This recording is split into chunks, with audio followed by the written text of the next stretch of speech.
ဟင်းဝင်ရနဲ့ဆိုဗီယက်စင်လိုမင်္ဂလာလက်ဖွဲ့အများကြီးမလို့ခြင်းလို့ဂောပကာတနာမပါပဲရုပ်ရှင်စွာစွန့်ကြည့်ခဲ့ကြောင်းချပြလာတဲ့မိပကြီးဒီနေ့နုပညာလောကမှာလက်ရှိခေတ်စားနေတဲ့တန်မိုးကြီးဂောပကာတနာမင်္ဂလာပွဲလားဒါမှမဟုတ်အတိတ်ပဲပြေးသွားတဲ့မင်္ဂလာပွဲလားဆိုတာကိုမိခိုးထုတ်စရာဖြစ်စေတဲ့တရေတခုသုံးသက်တင်ဆက်ပေးကြပါမယ်။ဒါကတော့အားလုံးရဲ့ချစ်ခင်မှုကိုရရှိထားတဲ့မင်းသမီးကျော်မိပကြီးနဲ့ခင်မွန်းတဲ့ကိုမျိုးကိုတို့ရဲ့မင်္ဂလာပွဲအကြောင်းပါပဲ။သူတို့စုံတွေကအခုခေတ်နာမည်ကြီးနုပညာရှင်မင်္ဂလာပွဲတွေနဲ့လုံးဝကိုမှကွဲပြားခြားနားတဲ့စံနမူနာယူစရာကောင်းတဲ့ပုံစံမျိုးကိုရွေးချယ်ကြတာကိုတွေ့ရပါတယ်။မိပကြီးတို့စုံတွေရဲ့မင်္ဂလာပွဲဟာကြီးကျယ်ခမ်းနားတဲ့ဟိုတယ်ကြီးတွေမှာကျင်းပခဲ့တာမဟုတ်ပါဘူး။သူတို့နေရာမှာခင်မင်းရှင်ဤသူတွေနဲ့မိဘနှစ်ပါးကိုသာဖိတ်ကြားပြီးတော့ဘုန်းကြီးကျောင်းမှာတွားရောက်ဆုံးကတ်လူတန်းခြင်းဖြင့်မင်္ဂလာဘဝကိုစတင်ခဲ့တာပါ။အထူးသဖြင့်တန်ဃာတော်အပားနေရာကိုစတူရီသားအနေနဲ့ဆွန်လောင်းလို့ခြင်းမိဘနှစ်ပါးနဲ့အတူကုသိုလ်ကောင်းမှုပြုခြင်းကိုသာအဓိကထားခဲ့ပါတယ်။ဒါမင်္ဂလာပွဲရဲ့နှစ်သာရကိုဘုကသနာတဲ့ကုသိုလ်ကိုပို့ပြီးဦးစားပေးလိုက်တာပဲဖြစ်ပါတယ်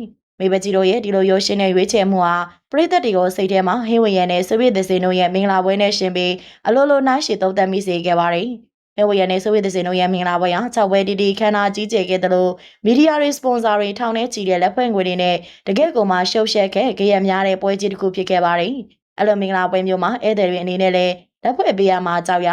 မင်္ဂလာပွဲလုပ်သူတွေအနေနဲ့လည်းမျက်နှာပန်းလှအောင်ကုန်ကြခံရတဲ့စိတ်ဖိစီးမှုတွေများခဲ့ပါတယ်။ဟဲဝရနဲ့ဆိုဗီယက်စင်တို့ရဲ့မင်္ဂလာပွဲမျိုးဆိုရင်ဖိတ်ကြားခံရတဲ့ဧည့်သည်တွေကပါဘလောက်လက်ဖွဲ့ရမလဲ၊ဘာလက်ဆောင်ပေးရမလဲဆိုတဲ့စိတ်ဖိစီးမှုတွေအကြီးကျယ်ခံစားရပါတယ်။ဒီလိုမျိုးစိတ်ဖိစီးမှုအကျွေးတွေနဲ့ကင်းတဲ့အလူကိုလုပ်ခဲ့တာဟာမိဘကြီးရဲ့စေတနာမှန်ကိုပြသလိုက်တာပါပဲ။မိဘကြီးကတော့ဒီလိုကောမကာသနာပြိုင်ဆိုင်ရတဲ့ PR တွေငွေကုန်ကြီးကြများတဲ့ကိစ္စတွေလက်ဖွဲ့ငွေတွေအများကြီးလိုချင်တာမျိုးတွေကနေလုံးဝကင်းဝေးအောင်ရှာလိုက်တာပါပဲ။သူမကပွဲရနေပြန်ရမယ်လက်ဖွင့်ငယ်ကိုမလို့ခြင်းပဲပွဲကနေရမယ်ကုသိုလ်ကိုသာဦးစားပေးခဲ့တာဖြစ်ပါတယ်။မိဘကြီးရဲ့ဒီလိုရဟာနေချတမှုနဲ့အပေါ်ယံကိုပကာသနာမမတ်တာကိုပြသနေပါတယ်။သူမကနုပညာလောကမှာအောင်မြင်မှုရနေသူတယောက်ဖြစ်ပေမဲ့ချမ်းသာကြွယ်ဝမှုကိုခင်ကျင်းပြသတဲ့မင်္ဂလာပွဲမျိုးကိုမရွေးချယ်ခဲ့ပါဘူး။သူမနဲ့ခင်မကိုမျိုးကိုတို့ရဲ့မင်္ဂလာပွဲဟာငွေကုန်ကြီးကြမခံရပဲရိုးရှင်းစွာနဲ့ဒီပဲပြေဝစွာကျင်းပခဲ့တဲ့ပွဲတစ်ခုဖြစ်ပရိသတ်တွေရဲ့မှတ်ဉာဏ်ထဲမှာဆွဲမြဲကြံရည်စေခဲ့ပါတယ်။ဒီပွဲဟာငွေချင်းနဲ့တန်မိုးဖြတ်လို့မရတဲ့စိတ်ပိုင်းဆိုင်ရာကျေဝမှုကိုပြသလိုက်တာပါ